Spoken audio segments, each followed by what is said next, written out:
ನಾನು ಗಂಗರಾಜು, ಅಬಕಾರಿ ಇನ್ಸ್ಪೆಕ್ಟರ್, ಚಳ್ಳಕೆರೆ ವಲಯ. ಮೊದಲಿಗೆ ಸಮಸ್ತ ನಾಡಿನ ಜನತೆಗೆ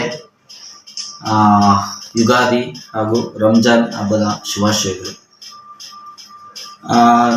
ನಾನು ನಮ್ಮ ತಾಲೂಕಿನ ಎಲ್ಲ ಜನತೆಗೆ ಒಂದು ತಿಳಿಯಪಡಿಸ್ತಕ್ಕಂಥ ವಿಚಾರ ಏನಂದರೆ, ಈಗ ರಂಜಾನ್ ಹಬ್ಬ ಹಾಗೂ ಯುಗಾದಿ ಹಬ್ಬ ಬಂದಿದೆ. ನಿಮಗೆಲ್ಲರಿಗೂ ತಿಳಿದಿರೋ ಹಾಗೆ ಯುಗಾದಿ ಹಬ್ಬದಲ್ಲಿ ಎಲ್ಲರೂ ಈ ದಿನದಿಂದ ನಾನ್ ವೆಜ್ ಊಟನ ರೂಢಿಗತವಾಗಿ ಇಲ್ಲಿಂದ ಮಾಡ್ಕೊಂಡು ಸಂಪ್ರದಾಯವಾಗಿ ಇದೆ. ಈ ಸಂದರ್ಭದಲ್ಲಿ ಹಳ್ಳಿಗಳಲ್ಲಿ ಅಕ್ರಮವಾಗಿ ಮದ್ಯ ಮಾರಾಟ ಮಾಡ್ತಕ್ಕಂಥ ಸಂದರ್ಭಗಳು ಹೆಚ್ಚಿರುತ್ತೆ.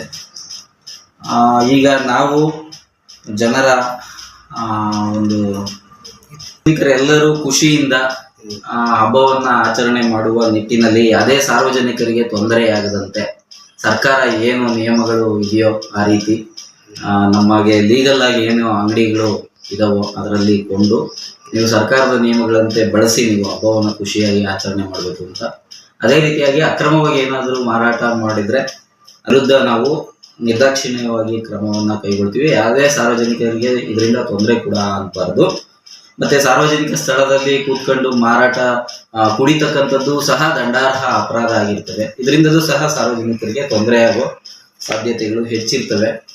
ಇದನ್ನು ಕೂಡ ಯಾರು ಮಾಡಬಾರ್ದು ಅಂತ ಯುವಕರಾಗಲಿ, ಯಾವುದೇ ಶಾಲಾ ಆವರಣಗಳಾಗಲಿ, ಸಾರ್ವಜನಿಕ ಸ್ಥಳಗಳಾಗಲಿ, ಇಂಥ ಸ್ಥಳಗಳನ್ನು ತಮ್ಮ ಮೋಜಿಗೋಸ್ಕರ ಬಳಸ್ಕೊಂಡು ಅಲ್ಲಿ ಮಾಡಬಾರ್ದು ಅಂತ ನಮ್ಮ ಇಲಾಖೆಯಿಂದ ನಾನು ತಿಳಿಯಪಡಿಸ್ತಾ ಇದ್ದೀನಿ. ಮತ್ತೆ ಅದೇ ರೀತಿಯಾಗಿ ಹಳ್ಳಿಗಳಲ್ಲಿ ಇದನ್ನೇ ನೆಪ ಮಾಡಿಕೊಂಡು ಏನಾದರೂ ಸ್ಟಾಕ್ ಮಾಡಿ ಮತ್ತೆ ಮಾರಾಟ ಮಾಡ್ತಕ್ಕಂಥದ್ದು ಇದು ಸಹ ಕಾನೂನಿನ ರೀತಿಯ ದಂಡಾರ್ಹ ಶಿಕ್ಷಾರ್ಹ ಅಪರಾಧ ಆಗಿರೋದ್ರಿಂದ ದಯವಿಟ್ಟು ಇದನ್ನ ಯಾರು ಮಾಡಬಾರ್ದು ಅಂತ ಮತ್ತೆ ಎಚ್ಚರಿಕೆಯನ್ನು ಈ ಮೂಲಕ ಕೊಡ್ತಾ ಇದ್ದೀನಿ. ಎಲ್ಲರೂ ಖುಷಿಯಿಂದ ಹಬ್ಬಗಳನ್ನ ಆಚರಣೆ ಮಾಡಿ ನೀವು ಖುಷಿಯಾಗಿ ನಿಮ್ಮ ಕುಟುಂಬದ ಜೊತೆ ಇರಬೇಕು ಅಂತ ಈ ಮೂಲಕ ನಾನು ತಿಳಿಸ್ತಾ ಇದ್ದೀನಿ.